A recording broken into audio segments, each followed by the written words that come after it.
The summer heat in California's high desert was the kind that didn't just cling, it invaded, turning metal to molten, breath to fire, soaking into your bones until the whole world slowed, got heavy, distant, like you were moving through syrup.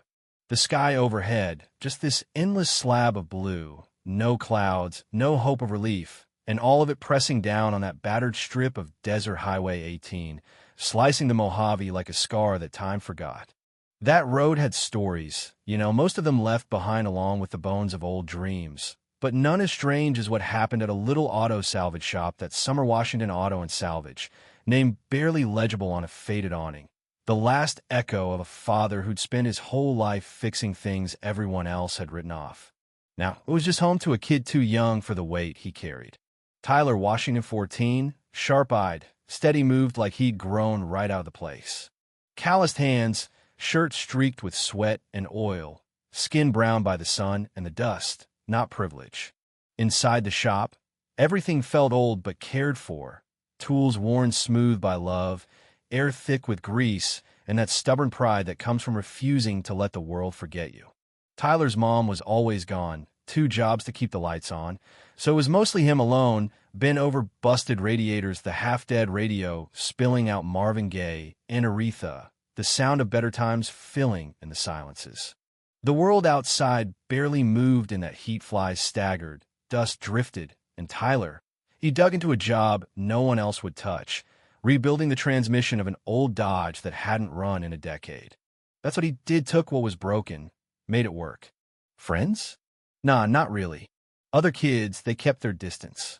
Too poor, too different, too adult for his age, rebuilding engines blindfolded and looking failure dead in the eye like it was just another bolt. But out here, he didn't have to prove anything, nobody asking, nobody judging. But fate, it doesn't care how quiet you try to live. On that scorched afternoon, it came roaring toward him, 4 wheels, siren blaring, the kind of chaos that makes a life tilt. A VIP ambulance screaming down the road, inside a dying newborn, her billionaire father up front, white-knuckled and frantic. That ambulance, all cutting-edge tech, was about to meet the iron heart of Washington Auto, and a boy who had no idea he was about to be dropped into someone else's crisis. The silence before that storm? It was electric, everything holding its breath, like the universe was getting ready to swing. And then came the noise siren tearing through the Mojave, engine pushed to the brink. Inside, chaos. Doctors dancing the edge between panic and precision, monitors flashing, a baby named Aurelia Vanderbilt fighting for air, her father Richard Vanderbilt, a man who owned half of Silicon Valley, helpless for the first time in his life, barking orders no one could follow, fear thick in his voice.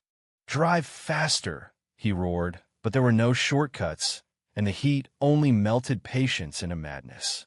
The driver, Colton, cool as ice, kept silent, kept pushing until the ambulance coughed, sputtered, then died in a black cloud of smoke, stranded in nowhere. Monitors inside began to scream as the baby's oxygen plummeted. Richard went wild, slamming out of the cab, panic seizing the whole crew. Radios dead, cell signal gone, time slipping away. Then Richard caught sight of that battered, old shed shimmering in the heat of mirage. No real. He ran, didn't ask, didn't knock, just charged straight at the only hope in miles. He burst into Washington Auto like a storm in human skin, and Tyler, just a kid, wrench in hand, barefoot on oil-stained concrete, stared at this wild-eyed stranger like he was a ghost. "You fix engines?" Richard demanded.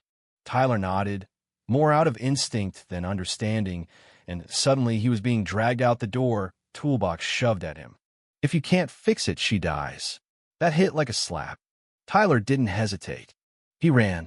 Out at the ambulance, it was chaos. Monitors shrieked, doctors yelled, the smell of burning coolant twisted with dust. Richard barked, "Fix it. Now!" Tyler dropped to his knees, hands flying, eyes taking in the disaster under the hood. Everything else, the billionaire's rage, the doctor's doubt, the impossible pressure, faded. All he could hear was the engine's voice, broken, pleading.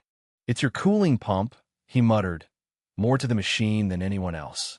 He improvised, turning scraps into salvation, a bypass here, a makeshift SEAL there, working faster than anyone could believe, powered by something deeper than fear. And then he told them, "Try it." For a heartbeat. Nobody breathed then. The engine roared, strong, smooth, alive. Monitors inside flickered. The baby's vitals steadied. And for the first time, the panic cracked.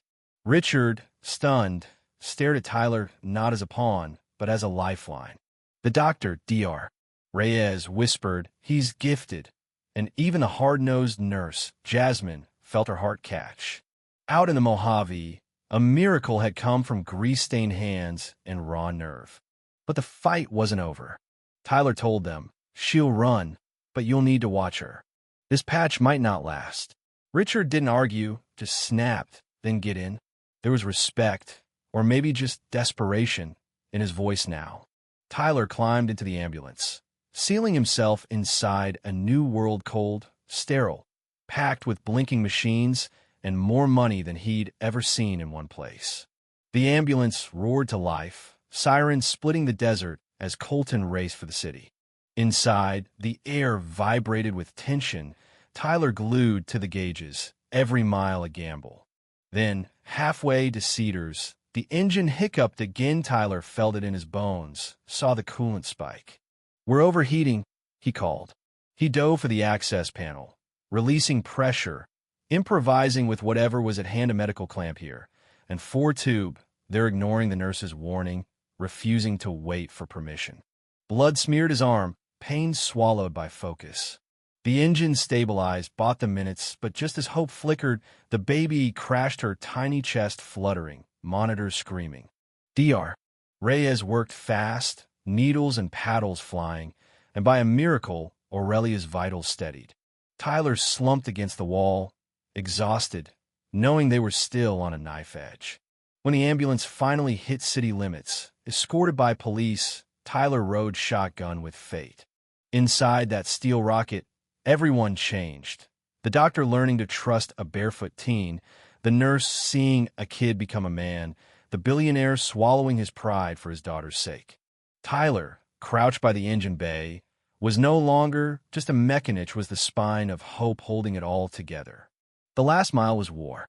The engine surged, the temperature soared. Tyler ripped open the emergency valve he'd rigged, venting steam into a biohazard bucket, arms burning, eyes wild. The ambulance screeched to a stop at the hospital, trauma team flooding in.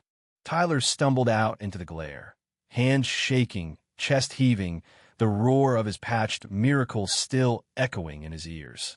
Then came the aftermath, the kind of hush that hits when time restarts. Hospital staff swarmed, doctors shouted, but nobody saw the kid standing alone outside, hands blistered and blackened, eyes fixed on the sliding doors. Finally, Dr. Reyes came out, face lined with fatigue and awe. "She's stable," she whispered. "You saved her." Tyler just nodded, words stuck deep. Behind her, Richard Vanderbilt appeared, not the titan, not the billionaire, just a father stripped bare by humility and fear. He handed Tyler a black card, a direct line, a promise, and told him, "Everything I am is still standing because of you." News crews gathered, cameras flashed, but Tyler didn't answer. The only thing that mattered was that, somewhere inside, Aurelia Vanderbilt was breathing. As Tyler walked away, his shadow stretched long across the concrete, proof that sometimes miracles come with dirty hands and no audience. A few days later, a black SUV pulled up to Washington Auto. Tyler stepped out, still in work clothes, but changed in a way that couldn't be measured. His mother, Denise, dropped her groceries, saw the man he was becoming. Richard Vanderbilt followed, this time with respect, handing her the deed to a new home in a good neighborhood. No strings, just gratitude. And for Tyler, a yellow BMW, the trunk packed with cash, tools, a futurist choice. Denise, wary but proud, asked Richard why. "Because when everyone else failed, your son didn't. He brought my daughter back. That's someone I'd bet everything on." Richard left, promising a place at Vanderbilt Automotive. "Your desk is ready Monday. We've got machines to build." Tyler stood by the BMW, the neighborhood watching, the past and the future staring at each other in the chrome. When he opened the trunk, the reality hit money. Yes, but more than that, possibility, responsibility, the beginning of something real. He started at Vanderbilt, junior tech, respected, recognized not for who he was, but what he could do. The engine boy, they called him, and for once he didn't mind. He built, he learned, he helped. His mom, finally safe, ran mentoring programs, the new house filled with laughter and framed memories.